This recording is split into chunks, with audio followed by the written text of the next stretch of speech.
नमस्कार मेरे प्यारे मित्रों। तो कैसे हैं आप सभी।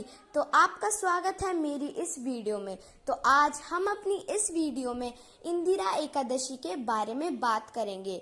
हम जानेंगे कि ये इंदिरा एकादशी कब है, इसे कैसे मनाते हैं, इसकी व्रत कथा क्या है और इसे कैसे मनाते हैं। तो आइए शुरू करते हैं। तो सबसे पहले हम ये जान लेते हैं कि इंदिरा एकादशी कब है। तो यह एकादशी 28 सितंबर 2024 यानी कि शनिवार को है। यह पितृपक्ष की एकादशी है, इसीलिए इसका महत्व और भी ज्यादा बढ़ जाता है। लोग पितृपक्ष में अपने पितरों को खुश करने के लिए काफी सारे धर्म के कार्य करते हैं।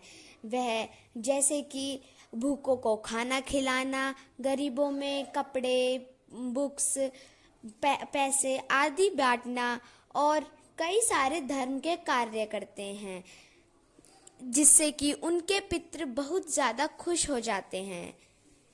उन्हें काफ़ी पुण्य मिलता है और उन्हें फिर मरने के बाद मोक्ष की प्राप्ति भी होती है। तो आइए अब हम इस इंदिरा एकादशी की व्रत कथा पढ़ते हैं। पौराणिक कथाओं के अनुसार सतयुग में इंद्रसेन नाम का एक राजा था जो महिष्मती नगरी में राज्य करता था। उसे सभी भौतिक सुख प्राप्त थे। एक दिन नारद मुनि राजा इंद्रसेन की सभा में उनकी मृत पिता का संदेश लेकर पहुंचे। नारद जी ने राजा इंद्रसेन को बताया कि कुछ दिन पहले उनकी भेंट यमलोक में राजा के पिता से हुई। राजा के पिता ने नारद जी को यह कहा कि उनके जीवन काल में एकादशी का व्रत भंग हो गया था, जिस वजह से उन्हें अभी तक मुक्ति नहीं मिल पाई है और वह अभी भी यमलोक में भटक रहे हैं।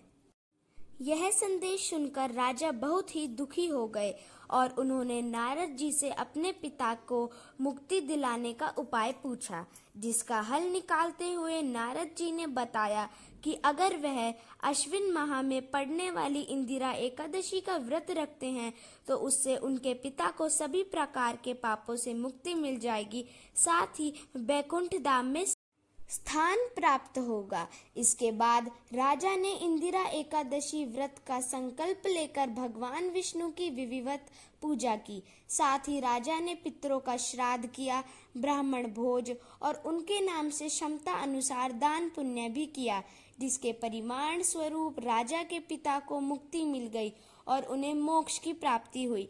इतना ही नहीं, राजा इंद्रसेन को भी मृत्यु के बाद वैकुंठ धाम की प्राप्ति हुई।